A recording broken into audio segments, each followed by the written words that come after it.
नमस्कार दोस्तों, आपके अपने परिवार एम एनवे स्टडी सेंटर में एक बार फिर से आपका स्वागत है। स्वागत है आपके अपने हिस्ट्री की क्लास के अंदर। पिछली क्लास में हमने क्या पढ़ा था, जो धर्म सुधार आंदोलन है उनकी सारी जानकारी हमने ले ली थी और धर्म सुधार आंदोलन का जो टॉपिक है उसको हमने क्या कर दिया था, कंप्लीट कर दिया था। और वो सब्जेक्ट थोड़ा क्या था, आपको थोड़ा ऐसे लगा होगा क्योंकि जो धर्म सुधार आंदोलन है वो वाला टॉपिक पढ़ने में जो कोई भी हो स्टूडेंट उसको थोड़ा मतलब कि अच्छा फील नहीं होता है। अब से तरीके से आपकी हिस्ट्री एकदम मान लो कि स्टार्ट होने वाली है, बहुत ही मजा आने वाला है पढ़ने के अंदर। मेरा टारगेट ये रहेगा कि आपको मतलब कि फैक्ट आप कहीं से भी याद कर सकते हो, ठीक है। फिर भी मैं कोई फैक्ट छोड़ूंगा नहीं, सारे करवाने वाला हूँ, लेकिन मेरा मेन मकसद ये रहेगा, सबसे पहले आपको क्या करेंगे, एक कहानी के माध्यम से क्लास में मतलब कि आपका ध्यान केंद्रित करने की कोशिश करेंगे ताकि आपको उस टॉपिक में पढ़ने में मजा आए। तो इतना ही कहूँगा, इस क्लास को पूरा देखना और आप ये नहीं कह दो कि हाँ आज की क्लास में मजा आ गया, तो आप ये मान लो कि बिल्कुल तरीके से आपको पढ़ाने वाला हूँ। तो शुरुआत करते हैं अपनी हिस्ट्री की क्लास की। हमने क्या किया था, जो क्या था, हमने पिछली क्लास में मैंने आपको बताया कि धर्म सुधार आंदोलन पढ़ने के बाद हम क्या करेंगे, मौर्य साम्राज्य को स्टार्ट करने वाले हैं। तो मौर्य साम्राज्य कहाँ स्थापित हुआ था, मगध के अंदर। जो मगध स्थान है यहाँ बिहार पटना वाला इंडिया का इस वाला ये वाला जो क्षेत्र है यहाँ एक तो था मगध का स्थान, ठीक है।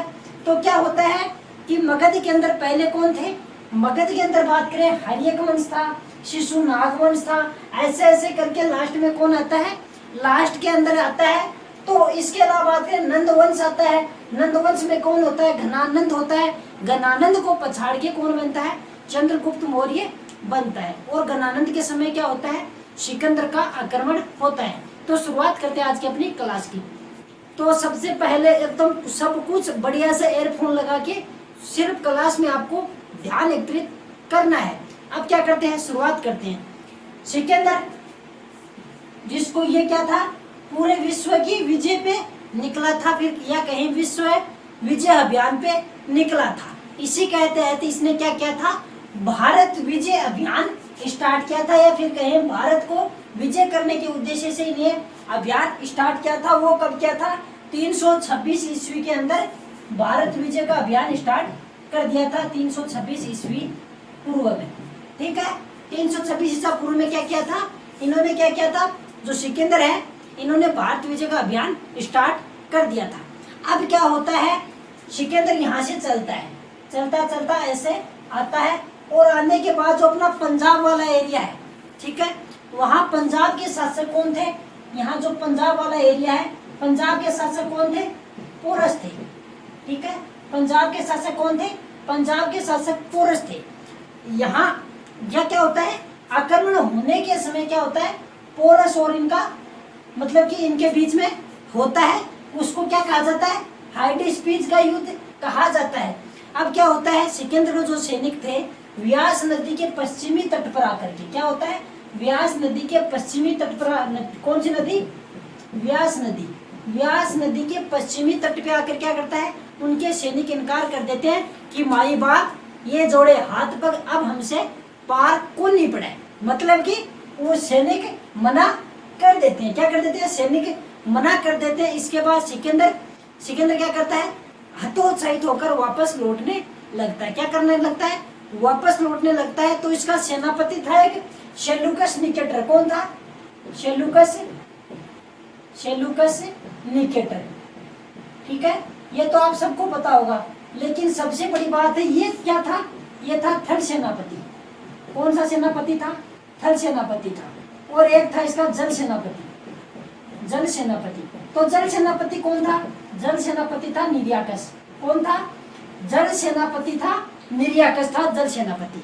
अब क्या होता है, जैसे ही वापस लौटने लगते हैं तो क्या होता है, रास्ते के अंदर बेबीलोन में कहा, बेबीलोन के अंदर क्या होता है, 323 के अंदर क्या होता है, जो कौन थे, सिकंदर थे, उनकी मृत्यु हो जाती है। कब हो जाती है, 323 ईसा पूर्व में इनकी मृत्यु हो जाती है, ठीक है। इसके बाद के जो सेल्यूकस निकेटर है उनके दिमाग में विचार आता है कि नहीं यार ये तो गलत हो रहा है, मतलब कि वो सोचता है क्यों ना मैं वापस लौटूं और भारत को विजिट करूं। क्या होता है, और ये जो सिकंदर जाने से पहले इसने क्या किया था, अपने जो मतलब कि थोड़े बहुत जो विजित क्षेत्र थे, थोड़े बहुत जो क्षेत्र जीते थे, उनका क्या करता है, इनके जो मतलब कि सेनापति वगैरह होते थे उनको वो वहां पे छोड़ देता है। तो क्या होता है, जो सेल्यूकस निकेटर है, कौन सा, ये जो सेल्यूकस निकेटर लौट के वापस आता है, लौट के वापस आता है। इसको पता नहीं रहता है कि अब यहाँ भारत के अंदर शासक चेंज हो गया है। अब आता है, फ्लैशबैक में आते हैं थोड़े, कैसे फ्लैशबैक में, कि कैसे चंद्रगुप्त मौर्य घनानंद को हरा करके गद्दी पे, मगध की गद्दी पे बैठ जाते हैं। क्या होता है कि जो चाणक्य थे, आपको कहानी मैंने आपको पहले ही बताई, फिर आप भी बता दें, चाणक्य थे, तो चाणक्य के पिता को, चणक था नाम था उनके पिता का, उनके पिता को जो घनानंद था उसने उनका सिर राजद्रोह के, किसमें, राजद्रोह में, उनका मतलब कि राजद्रोह के मामले में उनके पिता का सर काट के जो मतलब कि शहर होता है उसके चौराहे पे लटका दिया था। और चंद्रगुप्त मौर्य क्या करते हैं, रात के अंधेरे में, उस समय उनकी उम्र क्या है, चंद्रगुप्त सॉरी चाणक्य उनकी उम्र क्या थी, 14 वर्ष थी। और वो क्या करते हैं, रात के अंधेरे में सिर को उतारते हैं और वहाँ क्या करते हैं, उनका ले जाके अंतिम संस्कार करते हैं। और जो जल होता है, गंगा जल, उसको हाथ में लेकर क्या करते हैं, उसको हाथ में लेकर सौगंध खाते हैं कि जब तक मैं अपने पिता के हत्यारे को मार नहीं दूं या फिर अपने पिता के हत्यारे से बदला नहीं ले लूं, तब तक मैं अपनी शिखा को बांधूंगा नहीं। शिखा मतलब चोटी, बालों की जो चोटी होती है उसको बांधूंगा नहीं, ऐसा करके प्रण ले लेता है। और वहां से जो घनानंद का साम्राज्य था उससे वो थोड़ा दूर चला जाता है। फिर क्या होता है, उनका टारगेट क्या था कि जैसे ही घनानंद को किसी प्रकार मार करके या फिर हरा करके अपने पिता की जो बेइज्जती हुई उसका बदला लेना। अब क्या होता है, एक दिन चाणक्य जंगल से गुजर रहे थे, क्या कर रहे थे, जंगल से चाणक्य जा रहे थे, तो क्या होता है, रास्ते में वो जंगल के अंदर देखते हैं कि एक बच्चा, मतलब कि उसके चारों तरफ और बच्चे बैठे हुए थे ऐसे ऐसे करके, ठीक है, और बीच के अंदर बड़ी सी एक शिला के ऊपर, मतलब पत्थर के ऊपर एक बच्चा बैठा हुआ था। ठीक है, क्या हुआ, एक बच्चा बैठा हुआ था। वो उनका मतलब कि उनकी सारी लीला देखते हैं तो समझ में आता है चाणक्य को कि ये राजा बन के बैठा है, बाकी ये इसके प्रजा है। तो अब क्या होता है, अचानक से वहां एक चीते का आक्रमण होता है या फिर चीता हमला कर देता है। जैसे ही चीता हमला करता है, चीते की आवाज सुनाई देती है, बाकी के जो बच्चे खेल रहे थे उसके साथ प्रजा बन के वो तो क्या हो जाते हैं, फुर हो जाते हैं। क्या हो जाते हैं, फुर हो जाते हैं। और उनका कौन सा हार्मोन काम करने लग जाता है, करो या मरो। कौन सा हार्मोन, करो या मरो हार्मोन काम करने लग जाता है। और आपको साइंस में बताई भी होगी ये चीजें कि करो और मरो हार्मोन क्या होता है कि या तो मार दो या फिर मर जाओ, या फिर क्या कहते हैं, या तो लड़ो या फिर भाग जाओ। तो वो तो बच्चे भाग गए, लेकिन ये जो राजा बना बैठा था, ठीक है, राजा बना कौन बैठा था, आगे चल के यही चंद्रगुप्त मौर्य बनने वाला है। तो ये बैठा था, तो ये झट से क्या होता है, जैसे ही चीता चाणक्य के ऊपर आक्रमण करने का विचार करता है या फिर उनकी तरफ एकदम से छलांग लगाता है, तो क्या करता है, जो ये जो चंद्रगुप्त था ये क्या करता है, सीधा उनके बीच में आ जाता तलवार लेके, और थोड़ी सी देर मशक्कत के बाद कैसे भी करके चीते को निपटा देते हैं। चीते का काम तमाम हो गया।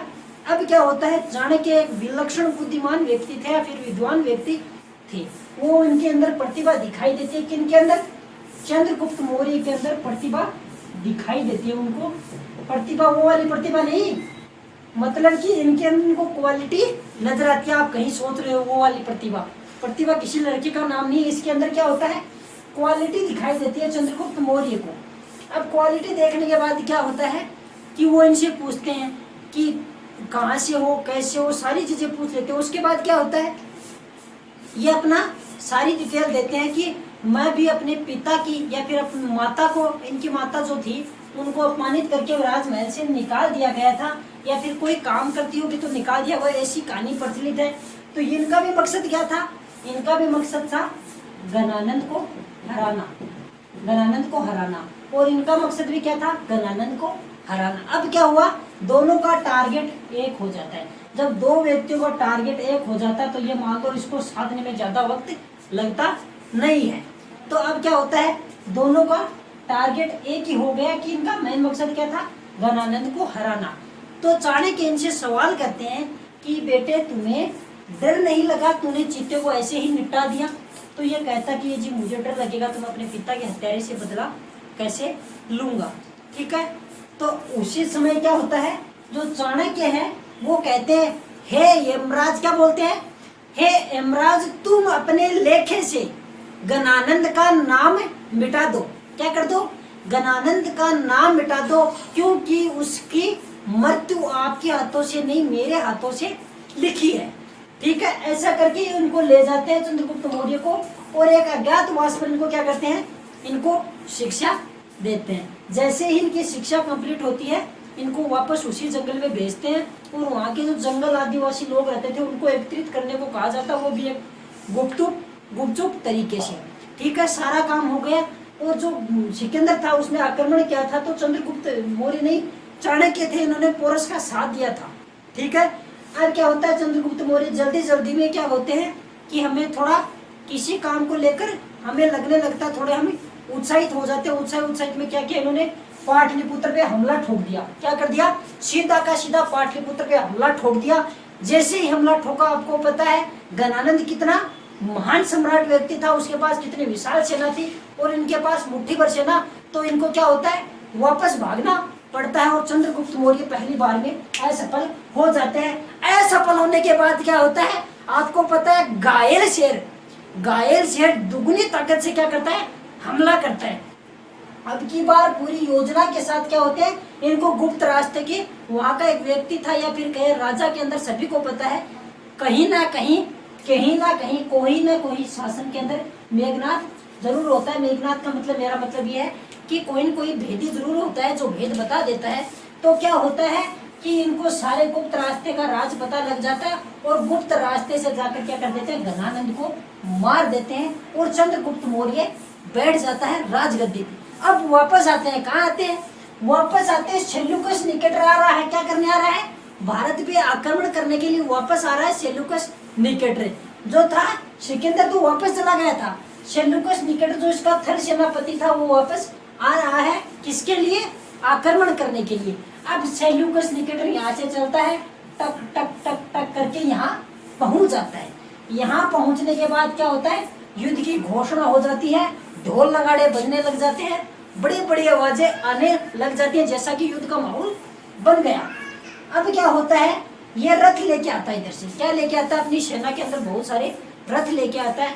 अब क्या होता है, पानी के अंदर क्या होते हैं, रथ भी इतनी आसानी से चल नहीं पाते, और इधर जो चंद्रगुप्त मौर्य था उसको पता है उनके पास हाथियों की विशाल सेना थी, लेकिन क्या करे कि वो हाथी तो पानी के अंदर क्या होगा, ऐसे समझोगे एक 100 क्विंटल का व्यक्ति है, पानी के अंदर गिर जाएगा तो क्या होगा, जल्दी से उठ नहीं पाएगा, और एक मेरी तरह थोड़ा हल्का फुल्का होगा तो जल्दी से उठ जाएगा। तो वो क्या करते हैं, घोड़े लेते हैं। क्या लेते हैं, घोड़ों को साथ में लेते हैं, और घोड़े की सेना क्या होती है, घोड़ा पानी के अंदर आसानी से थोड़ा बहुत चल पाता है। ठीक है, अब क्या होता है, धड़ाधड़ ये मान लो कि बहुत ही खतरनाक तरीके से इनके बीच युद्ध चलता है। ठीक है, युद्ध चलने के बाद क्या होता है, 7-8 दिन युद्ध चलने के बाद क्या होता है कि जो क्या थे, सेल्यूकस निकेटर था, उसको लगने लग जाता है कि मैं युद्ध हार रहा हूँ। तो वो बेइज्जती से बचने के लिए क्या करता है, अपनी मतलब कि बेइज्जती से बचने के लिए संधि के बारे में विचार करता है, और उसको पता था कि सीधे तौर पे चंद्रगुप्त संधि करेगा नहीं, तो वो क्या करता है, अपनी बेटी निर्याकस को आगे कर देता है। आगे करने का मतलब क्या करता है, जैसे ही निर्याकस आती है, आपको तो अब क्या शुरू हो गया, यहाँ लड़की का चक्कर स्टार्ट हो गया। लड़की का चक्कर जैसे ही स्टार्ट होता, आपको पता है साइंस की क्लास में आपने पढ़ा होगा, हाइपोथैलेमस व्यक्ति का जिस एक्टिव ज्यादा होता है तो वो रंग बिरंगी चीजें ज्यादा देखता है। अब क्या होता है, जैसे ही निर्याकस खुले बाल करके अदर नयन मटके करके आती है, चंद्रगुप्त मौर्य क्या हो जाते हैं, मंत्र मुग्ध हो जाते हैं। गए थे युद्ध करने और ले आए बहू। क्या कर लिए, युद्ध करने गए थे और बहू को लेकर आ गए। अब क्या होता है कि इनकी शादी करवा दी जाती है, किसके साथ, सेल्यूकस निकेटर की बेटी थी। सेल्यूकस निकेटर की बेटी कौन थी, इनकी बेटी थी कार्लेनिया। कौन थी, कार्लेनिया इनकी बेटी थी। उसके साथ क्या होता है, चंद्रगुप्त मौर्य की शादी करवा दी जाती है। शादी करवाने के बाद क्या होता है, जो सेल्यूकस निकेटर है वो सोचता कि यार मैंने इसकी शादी तो करवा दी, लेकिन कल कोई इसे छोड़ देगा तो तो वो क्या करता है, इसको दहेज में क्या देता है, दहेज में 4 प्रांत देता है, 4 प्रांत। ठीक है, जो आज के अफगानिस्तान व पाकिस्तान वाला जो एरिया है उसके अंदर चारों प्रांत आते थे, वो 4 प्रांत क्या देता है, कार्लिनिया को दहेज में देता है। और इसके साथ क्या करता है, थोड़ा दिमाग लगाता है और एक अपना दूत, राजदूत छोड़ देता है। क्या नाम था उसका, मेगस्थनीज को। किसको, मेगस्थनीज को छोड़ देता है, मेगस्थनीज को यहाँ पे छोड़ देता है और कहता है यार इज्जत बचा ली। मतलब क्या कहता है कि यार मैंने तो अपनी बेटी दे दी है, अब तू सारा ध्यान रखना या फिर सारा ख्याल रखना। तो वो क्या करता है, यहाँ पे मेगस्थनीज रहता है और इसकी पुस्तक कौन थी, इसकी पुस्तक थी इंडिका। इसके अंदर ये सारा वर्णन करता है। ठीक है, इंडिका थी, लेकिन इनके साथ कुछ अजीब व्यवहार नहीं हुआ। ठीक है, और वो क्या करता है, वापस लौट जाता है सेल्यूकस निकेटर। कुछ विद्वान, ये एक प्लूटोर्क नाम के विद्वान है, वो कहते हैं कि जो चंद्रगुप्त मौर्य थे उन्होंने कितने हाथी दिए थे इनको, चंद्रगुप्त मौर्य ने सेल्यूकस निकेटर को 500 हाथी दिए थे। ठीक है, ये थी इनकी कहानी। अब क्या होता है, जो चंद्रगुप्त मौर्य थे आसानी से अपना जीवन व्यतीत करते हैं और उनका अंतिम समय कहाँ बीतता है, कर्नाटक के श्रवण बेलगोला स्थान के अंदर जैन धर्म की ये अनुयायी थे, वहाँ उपवास करते हुए इनकी मृत्यु हो जाती है। ये थे चंद्रगुप्त मौर्य। अब डिटेल से इनकी सारी बातें करते हैं। ठीक है, शुरुआत करते हैं अब सारी डिटेल के अंदर। सबसे पहले सिकंदर के बारे में, उसके बाद मौर्य साम्राज्य की स्थापना के बारे में बात कर लेते हैं और उनके अंदर कौन कौन से राजा आते हैं, चंद्रगुप्त मौर्य, बिंदुसार, अशोक, लास्ट में कौन आता है, वृद्धरथ आता है। इंपोर्टेंट जो है सारे पढ़ने वाले हैं। वैसे तो जो है मौर्य साम्राज्य के अंदर कहीं 10 राजाओं का उल्लेख है, कहीं 12 राजाओं का उल्लेख है, लेकिन हमें क्या करना है, एग्जाम के पॉइंट ऑफ व्यू से पढ़ना है। तो 3-4 राजा है, बिंदुसार हो गए, जैसे चंद्रगुप्त मौर्य, बिंदुसार, अशोक और एक और है वृद्धरथ। फिल्म के बारे में पढ़ने वाले हैं। वो तो क्या वृद्धरथ क्या है, लास्ट है, तो उनके बारे में थोड़ा जान लेंगे। अब सबसे पहले बात करेंगे हम किसकी, सिकंदर की बात करने वाले हैं। सबसे पहले किसकी बात करेंगे, सिकंदर की बात करेंगे। तो सिकंदर जो थे, सिकंदर के जो पिता कौन थे, पिता की बात करें तो इनके पिता कौन थे, फिलिप थे। पिता कौन थे इनके, इनके पिता थे फिलिप। ठीक है, कहाँ के, ये मकदूनिया के शासक थे, मकदूनिया के शासक। कहानी आपको कैसी लगी, क्लास में मजा आ रहा तो उसको लाइक और शेयर जरूर करें। क्या थे, ये थे जो सिकंदर थे, इनके पिता का नाम क्या था, सिकंदर थे, इनके पिता का नाम क्या था, इनके पिता का नाम फिलिप था और ये क्या थे, मकदूनिया के शासक था। मैं इधर से लिख रहा हूँ ताकि आपको अच्छे से दिखाई दे। हम कोशिश करेंगे यहाँ आपको साथ साथ में कुछ फुटेज भी दिखाई दे ताकि आपको पढ़ने में और मजा आए। ठीक है, ठीक है, ये तो हो गए इनके पिता। कौन हो गए, पिता हो गए इनके फिलिप, जो क्या थे, मकदूनिया के शासक थे। भारत विजय का अभियान कब स्टार्ट किया था, 326 ईस्वी। भारत विजय का अभियान कब स्टार्ट किया था, 326 ईसा पूर्व में। 326 ईसा पूर्व में क्या किया था, भारत विजय का अभियान स्टोन ने स्टार्ट कर दिया था। ठीक है, अब आगे बात करते हैं इनके सेनापति कौन थे। एक थे थल सेनापति, मैंने आपको कहानी के अंदर भी पूरी तरह अच्छे से बताया है। ठीक है, अब बात करते हैं इनके किसके शिष्य थे, शिष्य थे अरस्तु के। किसके शिष्य थे, अरस्तु के। जो सिकंदर थे या फिर कहे सिकंदर का गुरु कौन था, अरस्तु था। ठीक है, अब बात करते हैं, और अरस्तु का गुरु कौन था, प्लेटो। और प्लेटो का गुरु कौन था, प्लेटो का गुरु था सुकरात। ये थोड़ी साइड की बातें, लेकिन याद रहेगी तो आपको ये बहुत अच्छी होने वाली है, क्योंकि थोड़ी नॉलेज बढ़ जाएगी आपकी से। ठीक है, ये तो गई शिष्य किसके थे, अरस्तु के।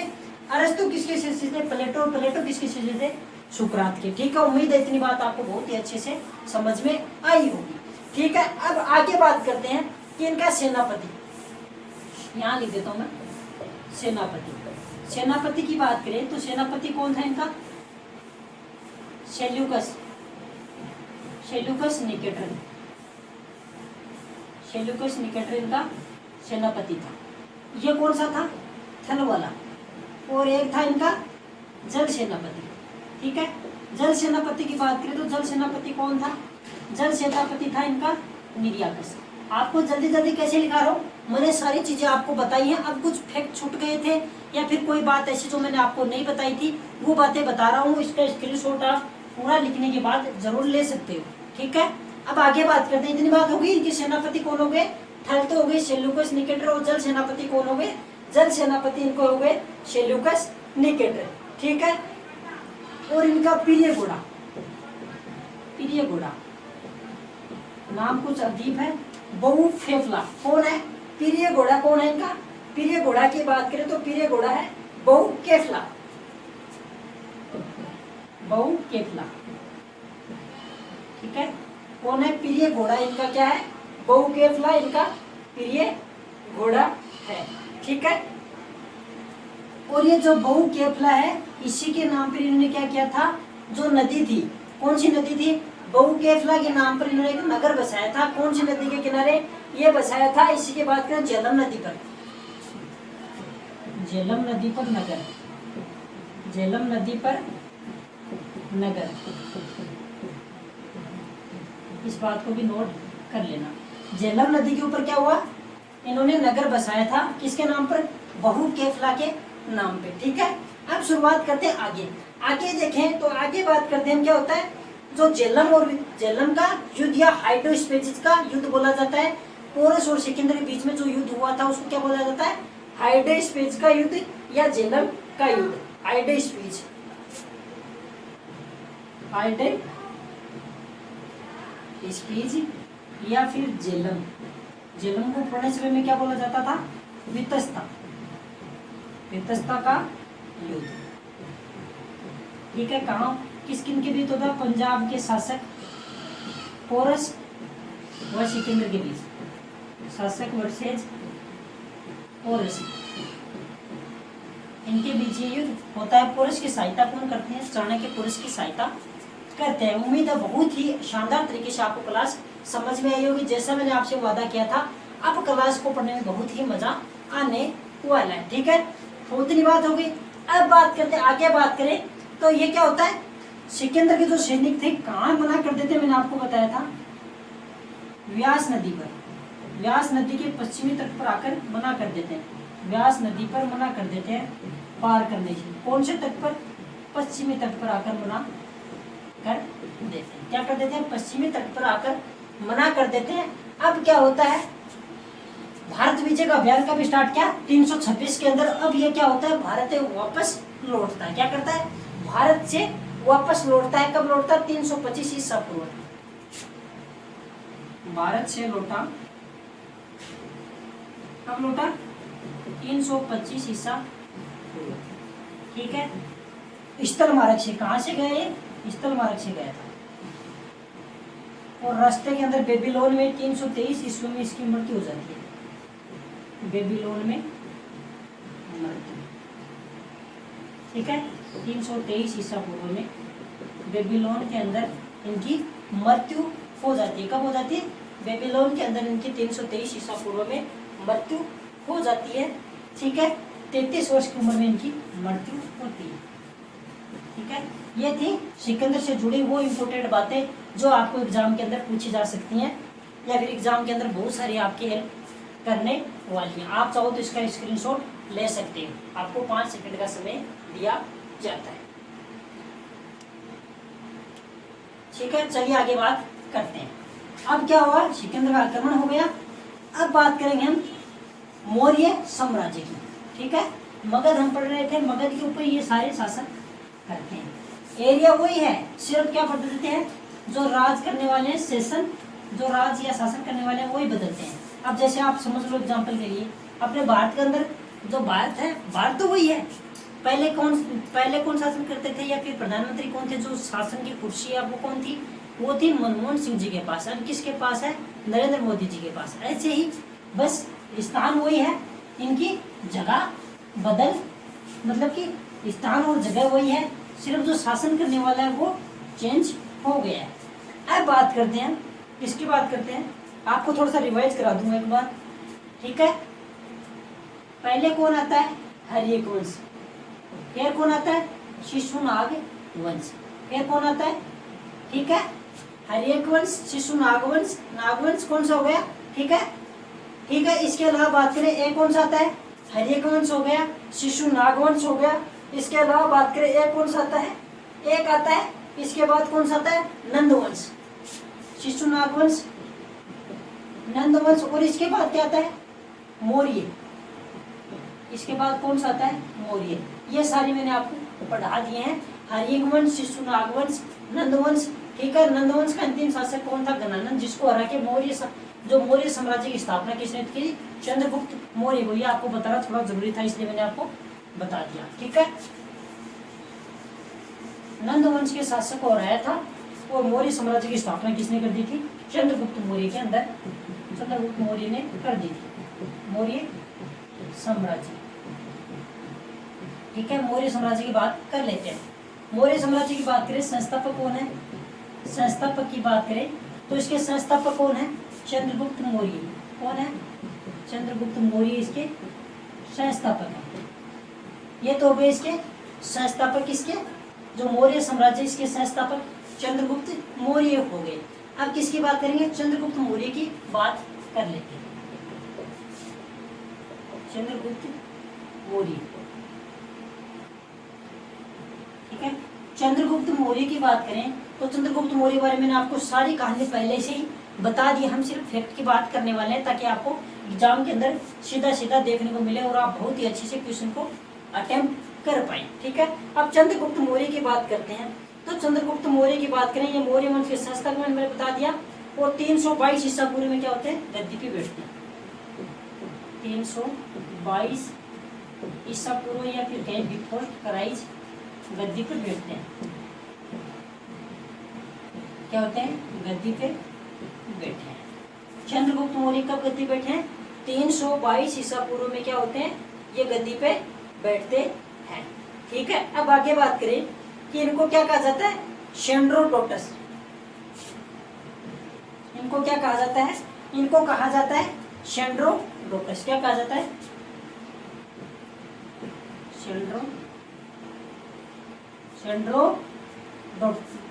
शेंड्रोडोटस। ठीक है, शेंड्रोडोटस किसको कहा जाता है, चंद्रगुप्त मौर्य को। अब सबसे बड़ा क्वेश्चन ये है कि शेंड्रोडोटस तो इनको बोल दिया गया, लेकिन बोला किसके जाता है, ठीक है, शेंड्रोकोटस है। शेंड्रोकोटस अच्छे से लिख देता हूँ मैं। शेंड्रोकोटस किसको बोला जाता है, ये बोला तो जाता है चंद्रगुप्त मौर्य को, शेंड्रोकोटस। लेकिन सबसे बड़ा सवाल ये है कि शेंड्रोकोटस बोला जाता है, लेकिन शेंड्रोकोटस बोला किसने था। तो शेंड्रोकोटस की बात करें तो वो किसने कहा था, ये कहा था जस्टिन ने। जस्टिन ने इनको क्या कहा था, ये कहा था शेंड्रोकोटस कहा था। और ये किसने पहचान की थी कि शेंड्रोकोटस चंद्रगुप्त मौर्य को ही बोला गया है। किसको बोला गया है, चंद्रगुप्त मौर्य को ही बोला गया है। तो ये पहचान किसने की थी, ये की थी विलियम जोन्स ने। पहचान किसने की थी, इन्होंने कह तो दिया शेंड्रोकोटस कहा गया था, लेकिन ये किसने पहचान की कि जो शेंड्रोकोटस है वो चंद्रगुप्त मौर्य को कहा गया है, ये की थी विलियम जोन्स ने। विलियम जोन्स ने, ठीक है, ये पहचान की थी विलियम जोन्स ने। बहुत ही इंपॉर्टेंट है, इसको अच्छे से नोट कर लेना। हो गई इतनी बात। अब आगे बात करते हैं कि जो इनके गुरु कौन थे, चाणक्य। और चाणक्य क्या थे, प्रधानमंत्री भी थे, प्रधानमंत्री। पुस्तक कौन सी लिखी थी, अर्थशास्त्र। अर्थशास्त्र पुस्तक लिखी थी चंद्रगुप्त मौर्य के ही काल के अंदर। प्रधानमंत्री थे चाणक्य, और पुस्तक भी किसने, पुस्तक कौन सी लिखी थी, पुस्तक लिखी थी उन्होंने अर्थशास्त्र। ठीक है, अब आगे बात कर लेते हैं कि जो धर्म कौन सा अपनाया था, जैन धर्म। और इसकी दीक्षा किससे ली थी या फिर कहीं शिक्षा, तो दीक्षा ली थी भद्रभाव से। ये वो फैक्ट है जिनको इकट्ठा करने में आपको पूरा दिन लग जाएगा, बहुत ही तरीके से निकाल के लाए गए हैं आपके लिए। ठीक है, हो गई जैन धर्म के अनुयायी थे। और दीक्षा किसे ली थी, भद्रभाव से इन्होंने दीक्षा ली थी। ठीक है, अब बात करते हैं कि जो सेल्यूकस निकेटर था, इसको कब हराया था, कहानी मैंने आपको सुनाई है। सेल्यूकस निकेटर को 305 ईसा पूर्व में हराया, निकेटर को हराया, क्योंकि ये लौट के आया था सिकंदर तो वापस चला गया था, और जो सेल्यूकस निकेटर है वो वापस लौट के आया था 305 ईसा पूर्व में इसको हराया था। और अपनी बेटी कार्नेलिया से शादी की, कार्नेलिया से शादी। मैं शॉर्ट में लिख रहा हूँ क्योंकि कहानी मैंने आपको पूरी बता दी है, समझ में आपको बहुत ही अच्छे तरीके से आ रहा होगा। ठीक है, कार्नेलिया से इनकी शादी हो जाती है। ठीक है, और जो मैं कहता हूँ कि जो 4 प्रांत दिए थे उनके आप दहेज के अंदर उनके आप नाम नोट करो, क्योंकि बहुत बार एग्जाम में पूछे जाते हैं। दहेज में जो 4 प्रांत मैंने आपको बताया था ना, पाकिस्तान और अफगानिस्तान वाला जो एरिया है वो इनको दान में या दान का नाम सॉरी दहेज में दिए थे। वो 4 प्रांत कौन कौन से थे? काबुल, कंदार, हेरात, मकरान। हेरात, मकरान, काबुल, कंदार। काबुल, कंदार, हेरात और मकरान, ये 4 प्रांत इनको क्या दिए गए थे? दहेज के अंदर दिए गए थे। और इनका जो सेल्यूकस निकेटर, इनका राजदूत कौन था? मैंने आपको बताया मेगस्थनीज। कौन था? मेगस्थनीज इनका राजदूत था। पुस्तक कौन सी लिखी थी? पुस्तक लिखी थी अर्थशास्त्र।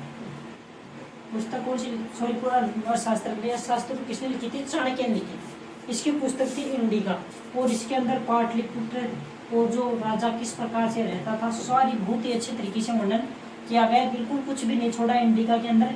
मौर्य साम्राज्य किसी को जानकारी लेनी हो तो आप इंडिका जरूर पढ़े, बहुत सारी चीजें जानकारी विस्तार से जाननी हो तो इसके अंदर बहुत सारी चीजें लिखी गई है। तो राजदूत कौन हो गया? मेगस्थनीज हो गया, बेटी कार्नेलिया से शादी की थी। दहेज में हेरात, मकरान, काबुल और कंधार वाला एरिया जो 4 प्रांत थे वो इसको दिए गए थे। किनको दिए गए थे? ये दिए गए थे चंद्रगुप्त मौर्य को। ठीक है, और इनके बीच जो युद्ध होता है उसका वर्णन किसने किया था? एपियानस ने। युद्ध का वर्णन, युद्ध का वर्णन किसने किया था? एपियानस ने युद्ध का वर्णन किया। अब एक बात मैंने आपको बताई थी कि जो प्लेटार्क है, प्लेटार्क, इसने क्या कहा है? इसने कहा कि चंद्रगुप्त मौर्य ने कितने हाथी दिए थे? 500 हाथी किसको दिए थे? सेल्यूकस निकेटर को।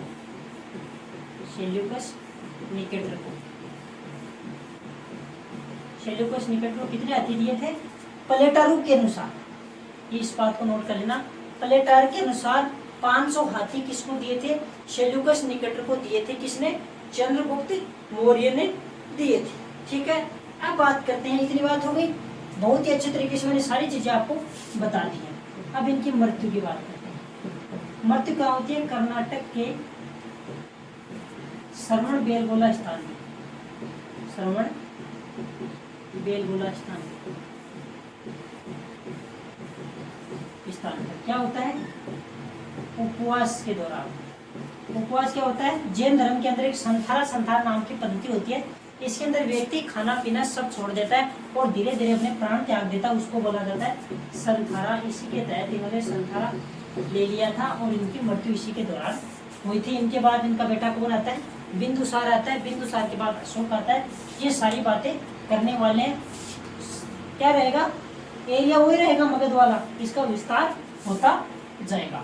तो क्लास आपको कैसी लगी? मैंने अपना आपका ये मान लो कि 200% आपको दिया है, बहुत ही अच्छे तरीके से और शॉर्ट के अंदर। सबसे बड़ी बात यह है कि शॉर्ट के अंदर आपको समझाने की कोशिश की है और ये कहानी के माध्यम से आपको समझाना कैसा लगा? क्या आगे की क्लासें भी इसी तरह चलनी चाहिए या फिर ऐसे ही जैसे सारे लोग पढ़ाते हैं लिखते जाओ आपको पढ़ा दो, या फिर पहले कहानी के रूप में या फिर फैक्ट इस तरह से बताए जाएं ताकि आपका इंटरेस्ट बने पढ़ाई के अंदर। तो वीडियो को ऐसी लगी उसको कमेंट बॉक्स में आज आपसे मतलब कि इतने आप पूरा दिन करते या नहीं करते अलग बात, आज आपसे रिक्वेस्ट है कमेंट जरूर करके बताना कि क्लास कैसी लगी। तो वीडियो को लाइक करें, शेयर करें, कमेंट करें और चैनल पे पहली बार विजिट कर रहे हैं तो चैनल को सब्सक्राइब कर लें और बेल आइकन को प्रेस करना ना भूलें ताकि आने वाली वीडियो की नोटिफिकेशन सबसे पहले आपको प्राप्त हो। बड़ों का सम्मान कीजिए, छोटों को प्यार दीजिए, अपना व्यक्तित्व इस प्रकार स्थापित करें कि महिलाएं आपके साथ सुरक्षित महसूस कर सके। धन्यवाद। जय हिंद, जय भारत।